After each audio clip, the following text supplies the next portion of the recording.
We are storytellers by nature, sharing with others what we experience, perceive, and believe of life, our joys, adventures, our losses. We tell ourselves stories as well. Some leave us trapped by false beliefs and self-doubt. But there are also stories of persisting, exploring, and rising above. Stories of uncovering the truth, enabling powerful transformation and triumph. These are those stories. These are your stories.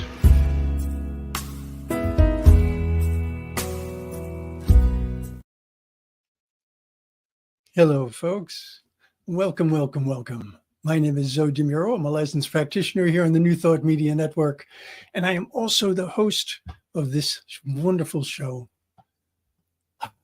And so it is. Stories of truth, transformation, and triumph. What makes this a wonderful show, by the way, is not me, but the incredible people that I get to speak with and bring here to share their stories. So I said that I'm a religious science practitioner with the New Thought Media Network. I'm also a transformational coach. Both my ministry and my mission are to help people co-create the most authentic and most fulfilling life experience possible. We're here each Saturday. Well, we're here the first Saturday of each month at 11 a.m. Mountain Time, 10 a.m. Pacific. So if this is your first time, it's so good to have you here. And if you're returning, welcome back.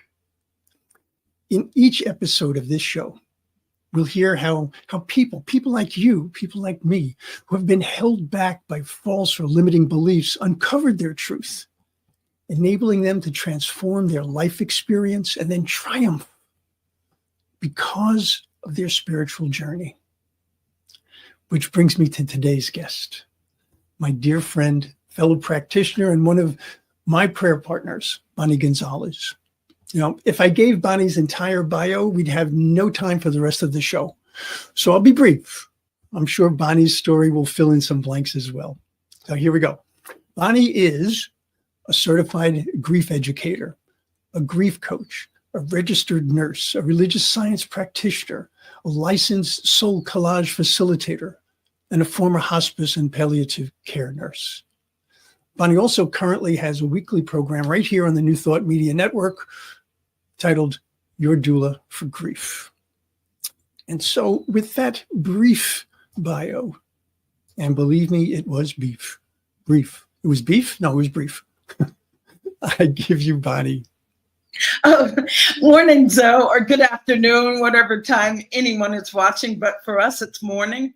And I love that you said a brief bio, and then you said beef. So it is a brief bio that is filled with meat or beef. So thank you. You did a great job with that. So I just want to take a moment to thank you and to commend you on having this brainchild of a beautiful idea of this truth, triumph, and transformation. So I just want to applaud you for allowing us all to have a different perspective of ourselves. And so thank you. I admire the work that you do. So thank you. All right. Yes. So, Bonnie, first of all, where in the world are you? Right now, and let's just point to right now, I am in Chapala, Mexico. And that may be changing, but for right now, today, I'm in Chapala, Mexico. And been here really 2.5 years. I was just telling someone that when I got here, I said, oh, I really don't like this place. I'm leaving. And the person said to me, you just wait. You're going to fall in love with it. Give me your phone number because we'll be best friends this time next year. And I was telling him there won't be a next year. But for right now, I'm in Jalisco, and it's beautiful. It's in Chapala, the state of Jalisco, Mexico. Excellent. Excellent. All right. So, Bonnie, I was so delighted that you agreed to be on the show. Yes.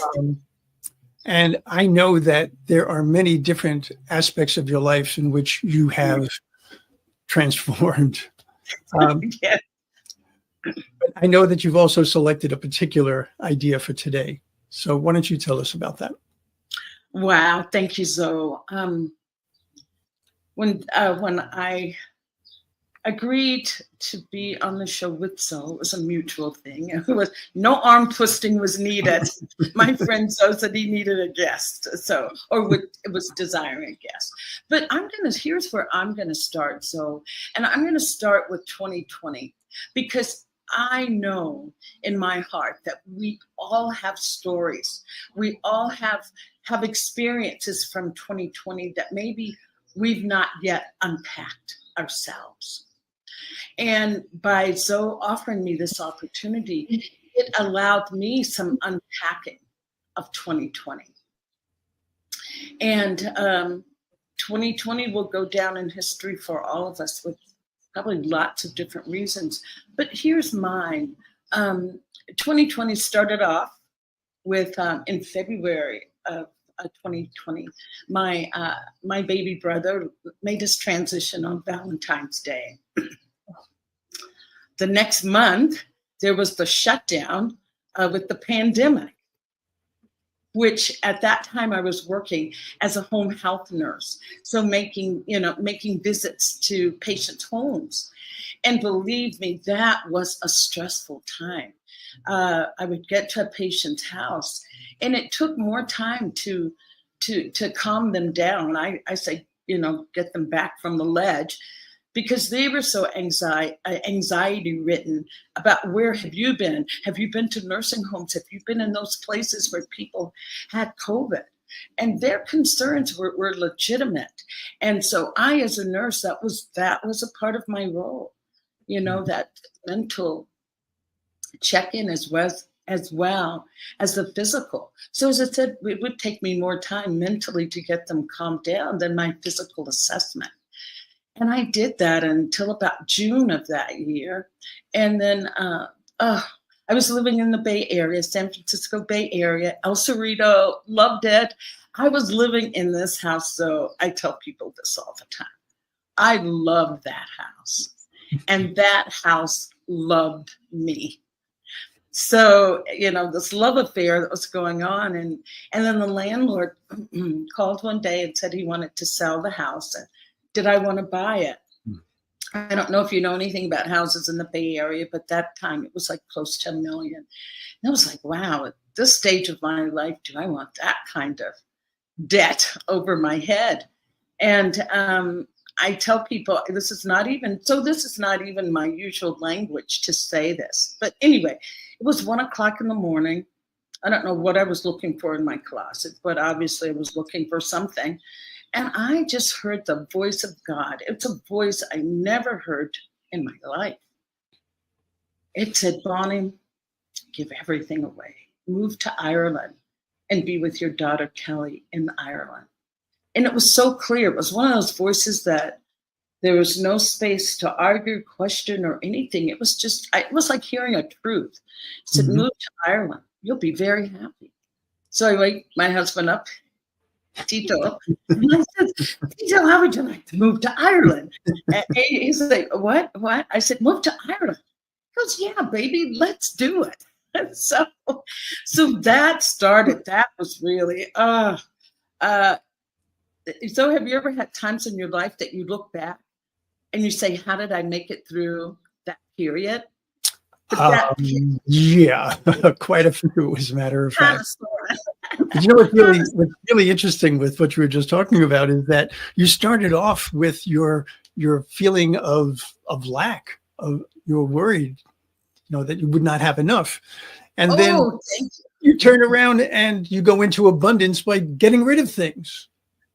Oh my gosh, that's the part that I don't know how I did that. We had a house that had 4 or 5 bedrooms, four. It was big. It was a big space. I gave everything away. I don't remember selling much of anything, but I gave everything away. I still have visions in my head of someone. I had a beautiful statue. It's green Tara. And in the Tibetan tradition, she's the mother. She's like the earth mother. I still have a vivid memory of somebody taking her away and feeling like, wow. Because each thing I gave away felt like a piece of me. It was a piece of me. And we weren't just moving. We weren't just moving to Ireland. Like people say, move. I was leaving behind a life. I was leaving behind a life, a lifestyle. I had friends. I still have friends, but I had friends. I had my daily routines. I had everything was in place. And so anyway, we continued to give things away. And finally I had to stop working because it just got to be too stressful with trying to work and move. So I gave up my career as a nurse at that time. And then I had to have eye surgery. And finally we get to Ireland. Finally we get to Ireland, and hopes and dreams and all of those things were in play. And then one day I got a call that my oldest sister died suddenly in a convalescent home. And during that time, as you know, in COVID, there was no going back for funerals. There wasn't any way to bring about a ritual or ceremony to the end of someone's life. And I still say now, even as a doula for grief, as a grief coach, that is a loss I still have not fully grieved. I still have not fully grieved that. But anyway, so I'm finally living in Ireland. Everyone feels that it's so exotic when you move away. You're living in Ireland. And it's like, yes. But suddenly, Zoe, I found myself in a really dark place and not able to figure out why. It's like the things that used to make me happy no longer made me happy. The things that I would do or say, or even the books that I would read were no longer of interest. And I just remember thinking, what is wrong? What is going on? And never did I stop to put together maybe all these losses that were going on, a big lifestyle change.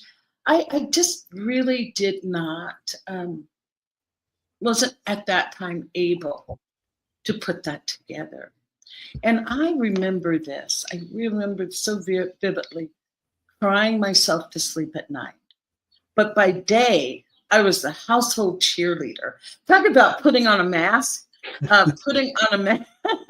Now I'm going to tell my age. There's an old song by Smokey Robinson, Tears of a Clown, and a smile on my face is the makeup that so the smile was really covering up this deep sense of loss, so a sense of loss.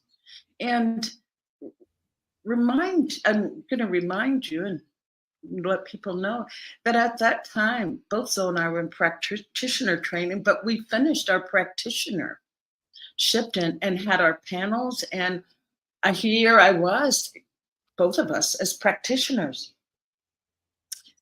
And even as a practitioner with my spiritual practice, that's what got me. That's the part that was so difficult for me at that time to contend with, that I have the spiritual practice. I just became a practitioner. Why aren't I happy? What is this all about? What's going on? So Bonnie, what made you feel that you needed to put on that false face? Oh, Zoe, I love you for those questions, for that question, because that is who I saw myself as at that time. And that's a truth, the matriarch of the family, the one that holds it all together, the one that cheers other people on and encourages them to be their best, that was my role. So how could I suddenly just fall apart out of that role? It's like, well, that was just who I want to say am and was, but yes, that's me, a part of me. a part of Mhm. me, a part of me. When I was in my coaching training, I had a coach. We all had to have a life coach when we were in Mhm. coaches in our training. And he would always say that whatever you say about yourself, that I am sad, I am lonely, I am the cheerleader, a part of me is sad. A part of me is lonely. Because we are, as we talk about in our own practice here, whole and complete. And in that wholeness, yes, there are different parts. So Mhm. that's why I felt like I had to be the one. And that brings me to a point that, I just want to say this is just coming to mind, that yes, it's okay for me to be that one. It is okay for me to be that one that's the cheerleader, the motivator, the one that gets people going. But I need a place to go to be recharged. I need a place to connect in. And in my doing my, if I want to call it cheerleader role, forgetting that I need to be cheer-led at some point. Mhm. And not to completely give myself away into any of the roles or the parts of me. So, yes. Mm. It's funny when we put ourselves in a position where we have to be quote unquote perfect. Mm-hmm. We're actually making things really difficult for other people. For other people. And Right? in Because what way would you say that? we're not allowing them to be who Mm. they are. We're saying, well, look, I am the rock. I am the answer to everything. Well, then what's wrong with me that I have problems, but you're perfect. Right. You I have no hear you. problems. I've got all these problems. So it's, I hear you. it's a matter of how do we actually model what we believe? Mm. Mm. How do we model it? Oh. Mm. So if your belief at that point was, I need to be this rock, I need to be this impervious individual, all right, Yes. that's going to present a very different image to the world. Mm. And gosh, I was going to say, really, presenting unnecessary problems for yourself, Mm-hmm. unnecessary problems for yourself. Because, Zoe, and now that you're saying that, it was in those moments that I begin to realize I am me. I'm a person. It's anything else that comes, that's just labels that I have attached to me, and then I've become attached to the label to live up to. One thing that I used to say, and just to make the example, I used to say, "Oh, if there was anything in this world that I've done correctly, and that was to be a good mother. Oh, I am a good mother. I, made sacrifices. I did this, that, and the other. I was a good mother." And then I would start having incidences that would happen, that I had to make a choice about, oh, well, a good mother wouldn't do this. A good mother wouldn't go on vacation and have fun without the kids. A good mother wouldn't do X, Y, and Z. That I had painted myself into a corner with the good mother role. And I finally had to let go of saying I was a good mother to just say that I am a mother. I am a mother. Any other thing that comes, it is, like I said, a label that I put on myself. Talk about a limitation, so a limiting belief that I have placed in that quote unquote. It sounds so positive, but it's limiting. It was very limiting. And yes. Do you have any sense as to where that came from?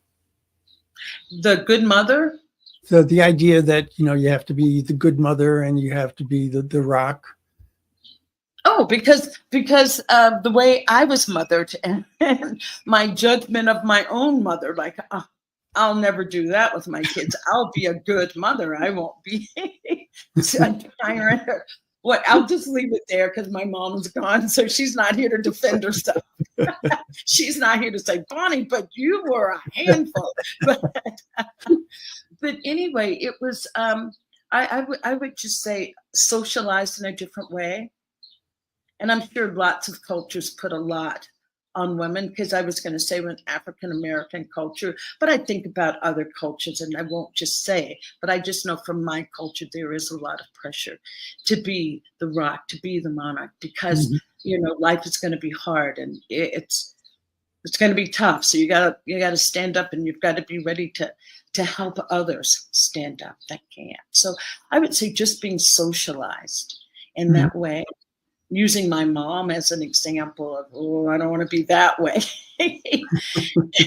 so thank her so much. Got lovers.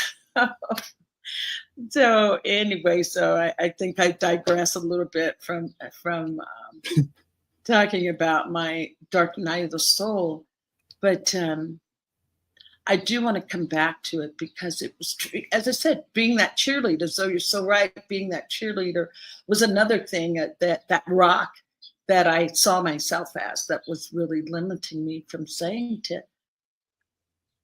to myself at that point that I needed help, I just knew that I was sad.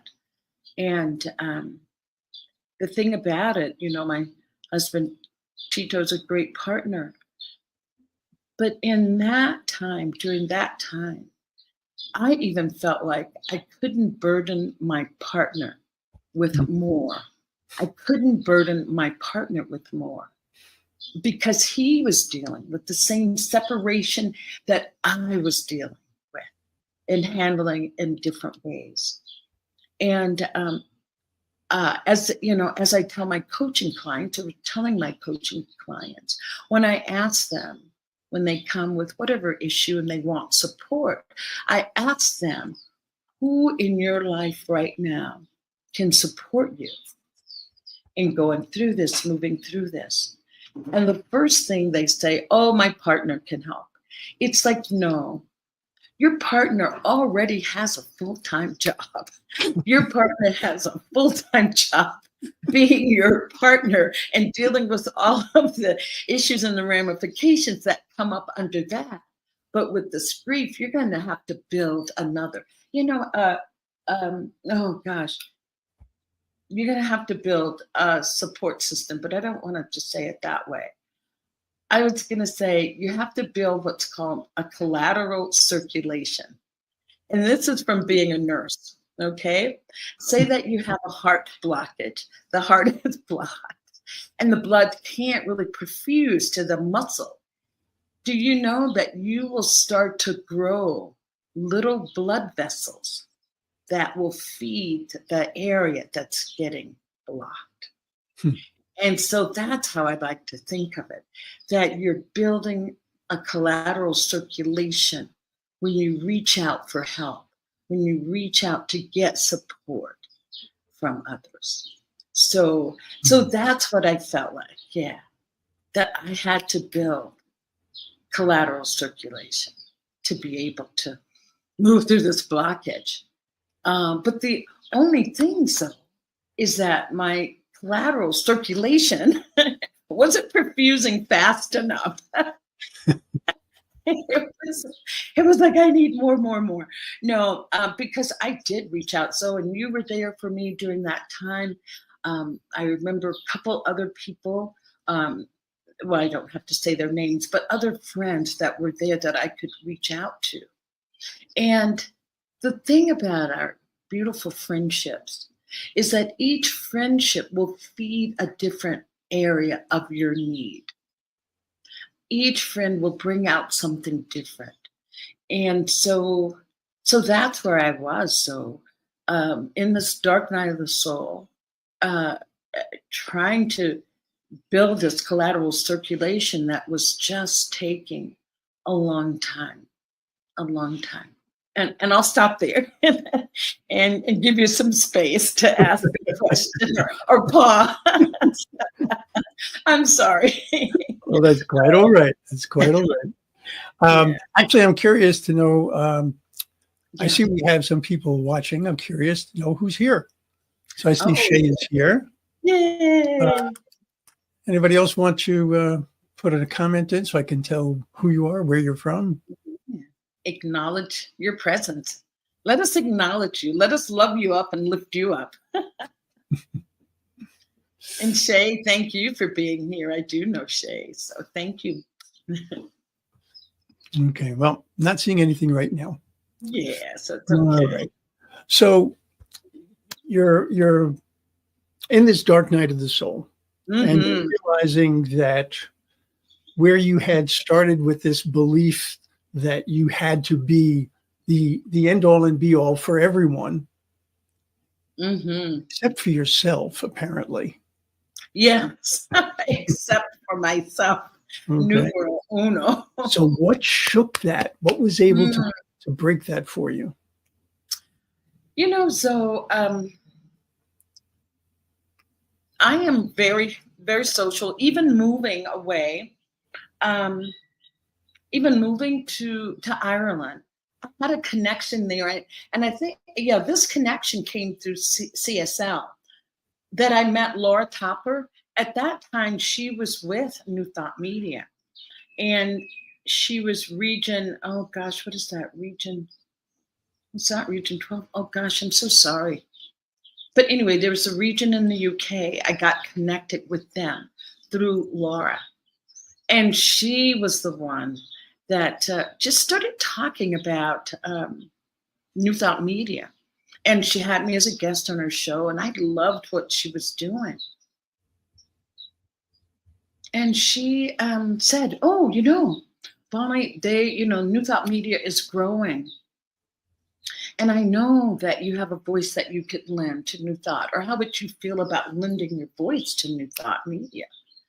So I was just so, as I said, just in such darkness, I was willing to just try. And it's like, maybe that'll be a different avenue. Maybe that'll stimulate my creative juices again, or get something flowing, get that collateral circulation really in full gear.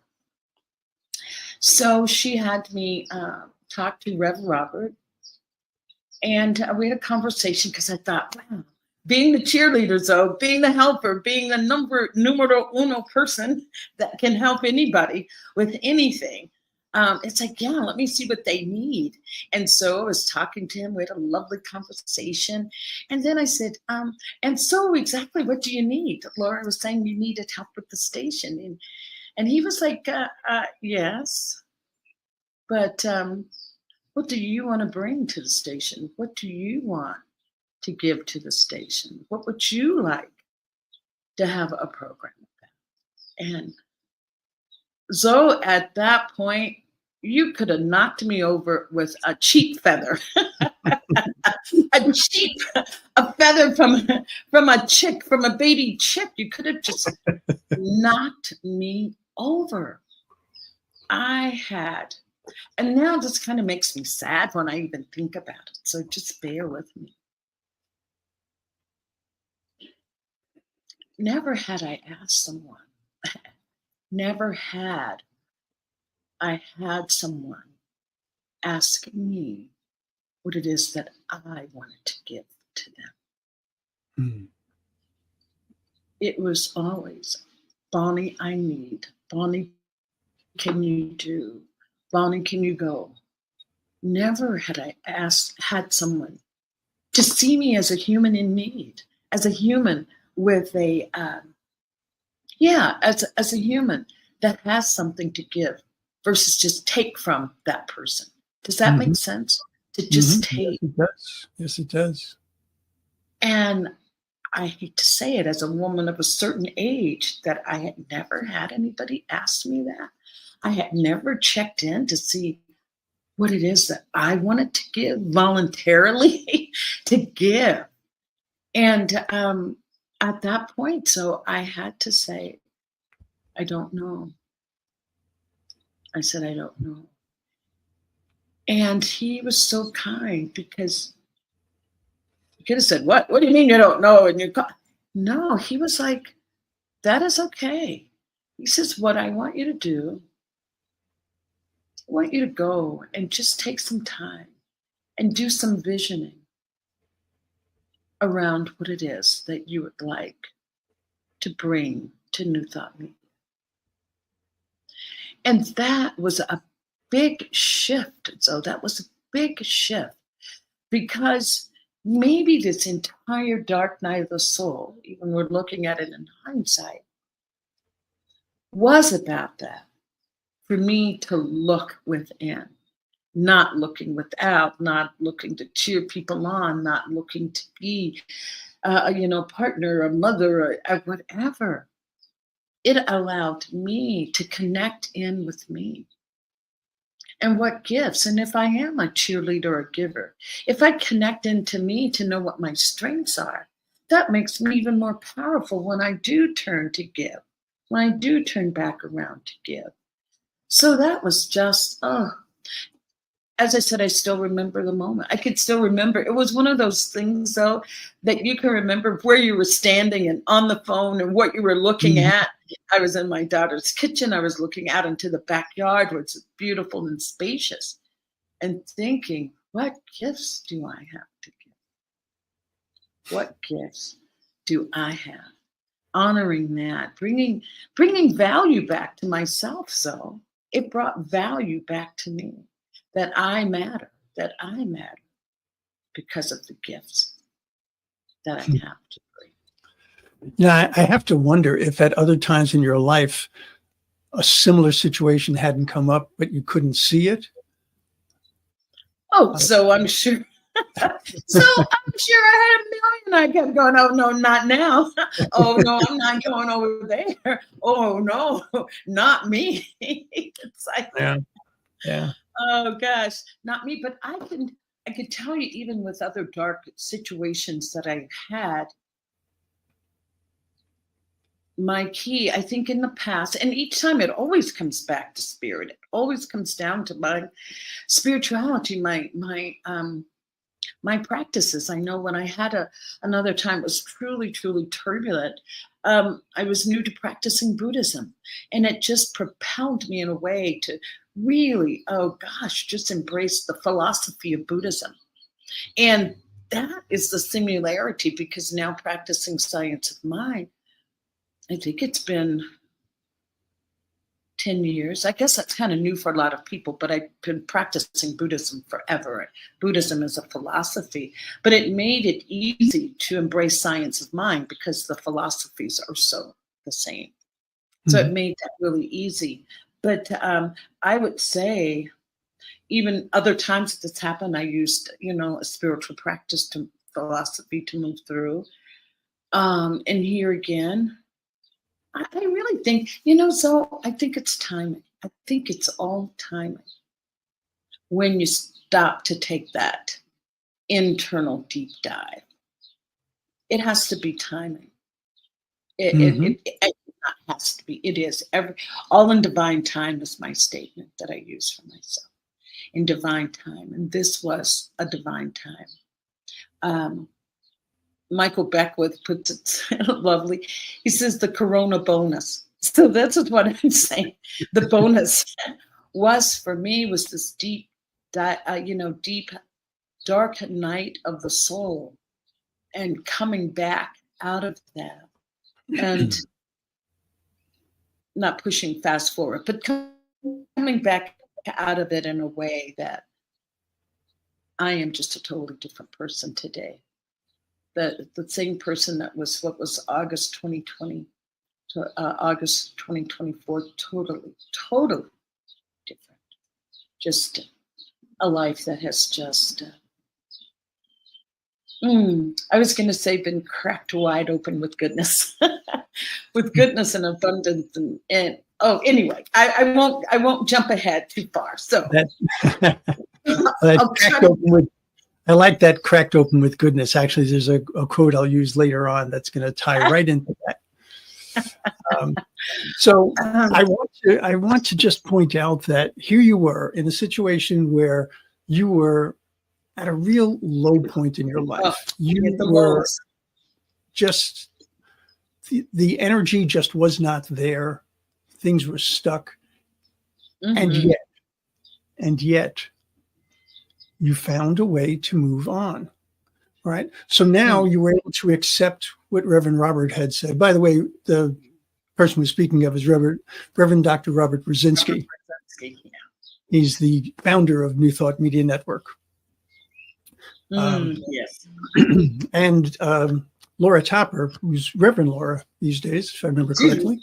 She's Reverend Dr. Laura. Everybody's got titles. That's right. Now. She's Reverend Dr. Laura.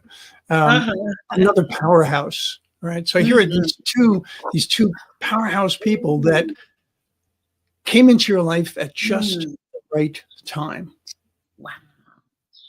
Wow. So I'm just wowing hearing you say that. I mean, it was like these two powerful bookends, and I'm the book that needs to be held up. I'm sorry. No, you're not the book that needed to be held up. You were the book that needed to be opened. Oh my gosh. Zoe is a poet along with so many other things. So many other gifts and talents that he has. Wow. So yeah. So can I speak a little bit about that process? Please. What I feel that it was for once in my life that I couldn't get a magic cure. You know, it's like Laura showed up, you know, I'm thinking, okay, magic cure, but she laid, I want to say she laid one of the steps on that path to success. She put a stepping stone there. Mm-hmm. And that was to lead me to Rev Robert, who laid another stepping stone. And what I want to say is that during that dark night of the soul, there was a part of me that just allowed myself to feel the discomfort, to feel the pain of it, to feel the loneliness. And I say that because when I talk with patients about grief and being with grief, I always say you have to lean into your grief so that it does start to dissipate. That's what I had to do with the dark night of the soul. I had to feel it. I had to lean into it because all of these things, they come to pass. If I'm resisting it, holding it down, it can't pass. We all know what you resist will most definitely persist. So I allowed myself to be in that dark night of the soul, but not just to wallow in it. I did keep looking for glimmers of light, of hope. Rev Robert, Laura, Zoe, my prayer partner, other friends that I had in the U.S., still looking. And I want to take this moment to read this poem by Rumi, because I think this poem allows me to understand the importance of leaning into it. So the poem is by Rumi, and it says, "Don't surrender your loneliness so quickly. Let it cut you more deep. Let it ferment and season you as few humans and even divine ingredients can. Something missing in my heart tonight has made my eyes so soft, my voice so tender, my need for God absolutely clear." And that's what I felt by leaning into it. It made my need for God more clear. It's so counterintuitive in our society. to lean into the grief, to lean into the pain, to stay in the quote unquote darkness. Yes. So we want to, what is that word that they use? Excuse me, toxic positivity. Because sometimes positivity can be toxic, where we think darkness and depression is not, it's not something we want, but that's where the wisdom lies. That's where the wisdom lies. So many times I've heard that. The wisdom is in the darkness. And so with that, I started just asking people about Dark Night of the Soul, and not anyone really had answers, or maybe the answer they had was the answers that I need to hear at that time. Okay, but what really stuck with me was the one by Michael Beckwith, when he talks about a dark night of the soul. He says that you're in that dark night because you're losing your identity. You're losing the identity. You're losing the identity of the person you were in the past. So here I was in Ireland, losing the identity of being an American living in America. But I am not yet ready to identify with the new me that's emerging because it wasn't here yet. So I was lost. I was stuck in the middle of this. And I sometimes refer to it as like a holy chrysalis, where there's a lot going on, because there's a transformation. That's just what you talk about with this show when you're saying triumph, transformation, and then triumph. Here I am in this holy chrysalis, which in a chrysalis, they say there's a lot of muck and things going on, wings being formed. I was truly, truly in that chrysalis.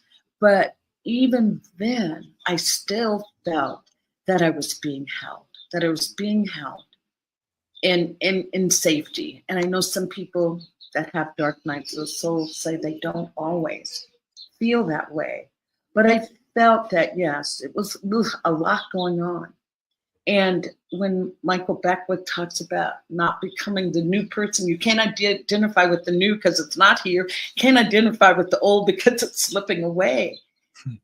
Here's what really that he said that really helped. He says, ask yourself this question.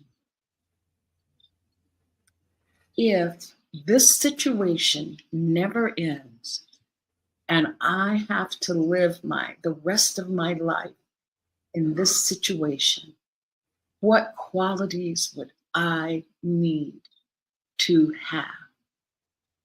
Would I need to have more strength? Would I need to have more courage?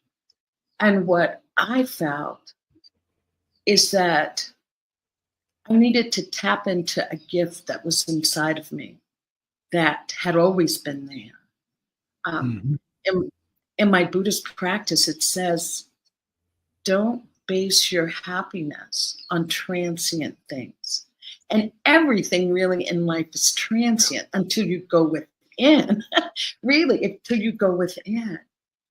And so I felt like the gift that I had, the gift that is innate, the gift that cannot be taken away by transient things, situations living here and there, is that I always felt like I was a good listener. That I was able to be with people and really listen without thinking about, oh, when am I going to cook for dinner? Oh, when are they going to finish? But just really listening, really listening to what they have to say. And if I am a good listener with others, am I a good listener with Bonnie? Am I a good listener with Bonnie? Am I listening to her? So with that said, that's when I could really embrace having, and that was the other part of Michael Beckwith saying too, what strength, what do you need to develop? Also, the other part of it is when you're going through a dark night of the soul, continue to do something for others, continue to help. others. Not giving myself away to others, but what can I do? And that's when I started the spiritual circle. I think we both started circles around the same time. Mm-hmm. So I started that because I felt that kept me reading my spiritual material, that kept me in touch, and of being of service. And I do want to add this, that I have realized, yes, I can be in service and serve, but serving like a queen, not like a doormat, serving like a queen. I let my light shine, and therefore it encourages others to let their light shine. Love it. Absolutely love it. Yes. There is this wonderful thing about the dark night of the soul. You know, we tend to think of this. I mean, I don't know who originally gave it that name, but I'm starting to think, the way you were talking about it, I'm starting to think of it as being not so much that it's a darkness, but that it's a fullness. It's actually rich. It's painful. It's distasteful. It could be horrifying even, but within that, there's information. And if you can even see, well, this is what I don't want, that's a trigger or stepping stone rather to what I do want. All right. So being able to drop what is not working, release what is not working for you, that gives you the time, the space, the energy to embrace what could work for you. Yes. So how did you then witness a transformation in yourself? Oh my goodness. So, gosh. This was the first time, even though we learned about visioning in class, you know, when we had our prac studies, but there's something about somebody telling you to do something when life is just fine. It's like, oh, yeah, I'll vision. Oh, yeah.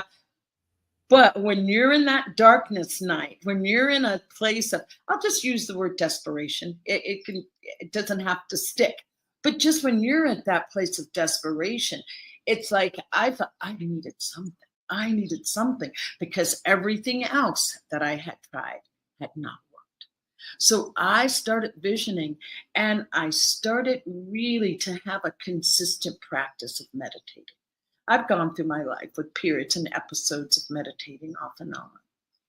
And so I started visioning, meditation. And the thing that really, really I felt that saved me was art.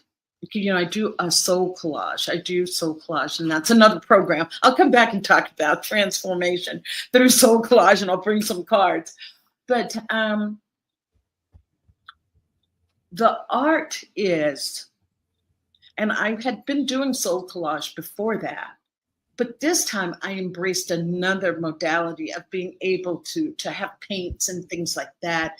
And I joined a program that was online because everything was going online at that time. And that part of the art that you just paint, and she would allow you to just take a piece of paper and just paint one color and just be with the emotion of that.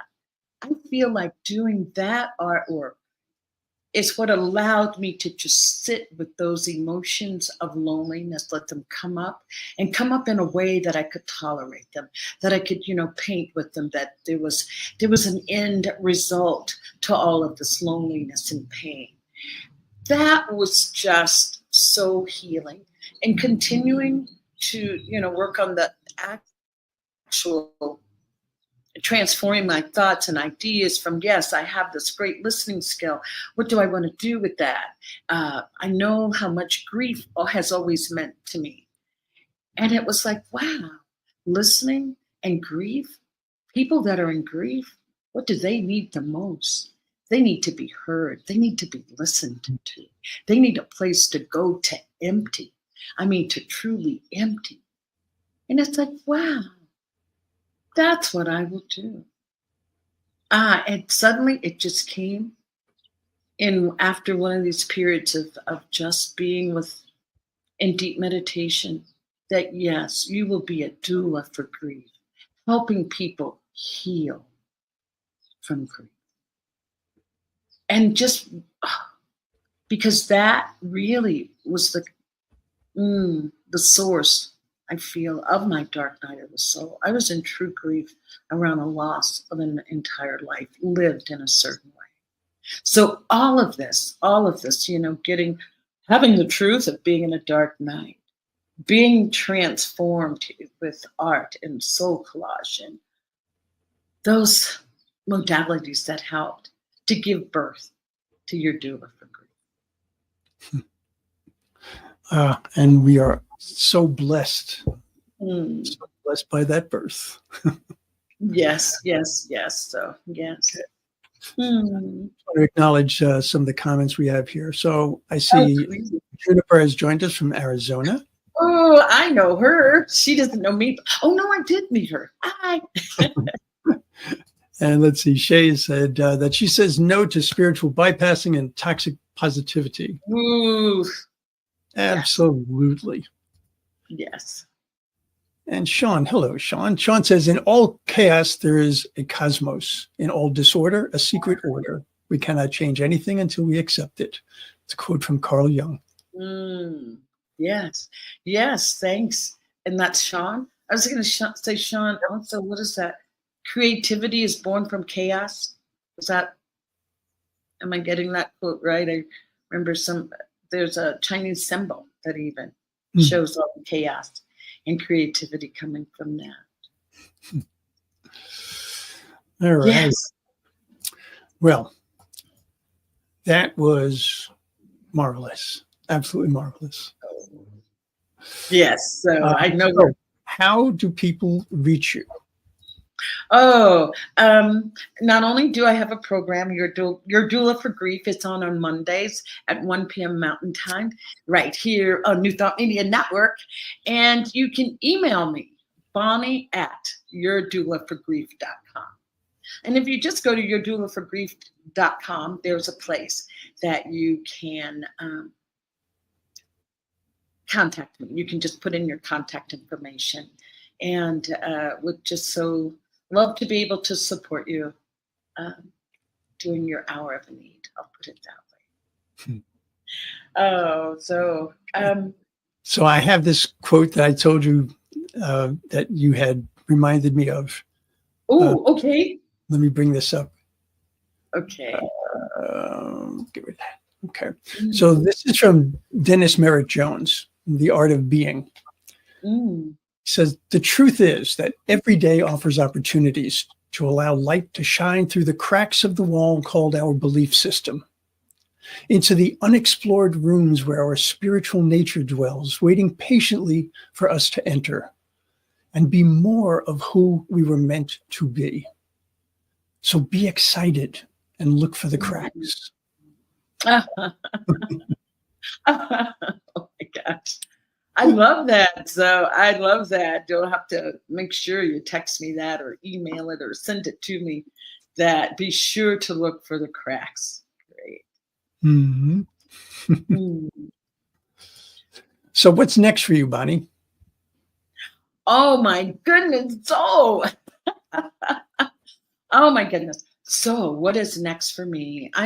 What I'm doing now, I am continuing to grow my Your Doula for Grief coaching practice. And I just finished the certified grief educator training, which you talk about having your dreams affirmed or having your path affirmed. The entire time that I was with, it was put on by David Kessler, and I highly recommend any of his workshops and trainings, but I think he's doing less and less of them now. But that just opened up another whole new world. And so we're looking at relocation again, which is okay. I'm okay. I'll be ready this time. If we relocate, there's dark night of the soul. I'm prepared.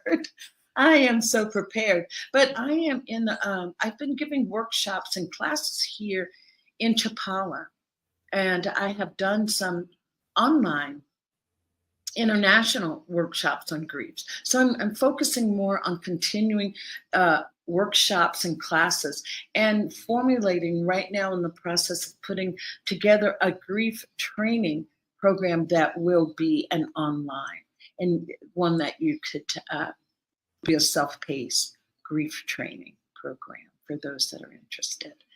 And whatever is next, I am open to receive it. I am open to have whatever gifts the universe wants to bestow on me, because I am in that space of trust now. So after going through what I've been through, I am just in that place of trust.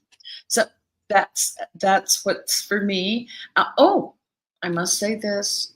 There is the Convention of the Americas that's happening right here in Chapala, August 6th through August 10th. You can get your tickets and sign up soon, and just go to the conventionoftheamericas.com, conventionoftheamericas.com. And it starts August 6th through the 10th, but Reverend Kathy Ann Lewis out of Seattle is going to be doing a workshop on the 5th if you wanted to fly in early and attend that.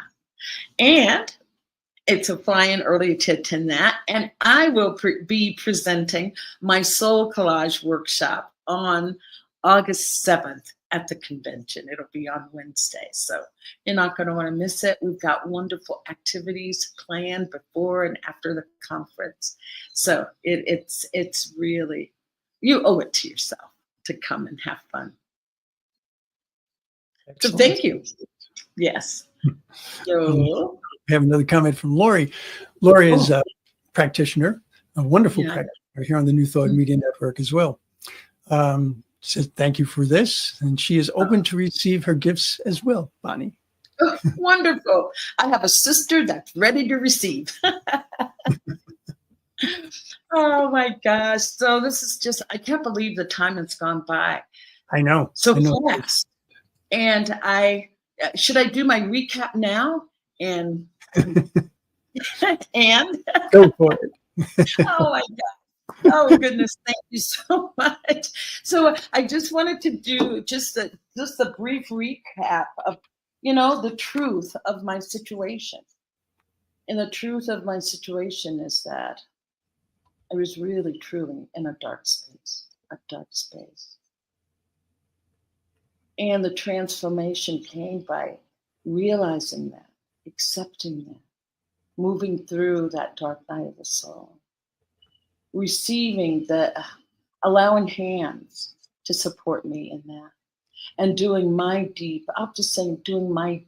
inner work. That was a process. It wasn't a one-stop shop. Transformation is just like any other process, just like the 5 stages of grief. It's like, one day you're in acceptance. The next day you could be in denial. The next day you could be in anger. It wasn't a linear process, but it was a process that gave birth, that gave rise to my passion now, my love for helping those in grief. And it gave birth to your doula for grief. And with that, and so it is. Thank you, Bonnie. A pleasure. I am just so delighted to have had you here on the show, and I don't even have enough words to say how delighted I am to have you in my life. Oh, equal. Oh, yes. I just, so I'm always just honored every time we talk to know that a connection can be built to this depth and breadth on the human level, to just have a human that you just love and admire. A human, not even man, woman, a human that I love and admire. I thank you so. Well, before I run over on my time, I just want to thank everyone for being here. And I want you to know that if you would like to be my guest on this show, and believe me, I am certain that you have something in your life that you have looked at and been able to overcome, please, by all means, send me an email, zodemiro@gmail.com. And I look forward to seeing you all next month. Namaste. Namaste. Okay, let me see. What am I doing here? We're ending the show. Oh, yeah, that's right.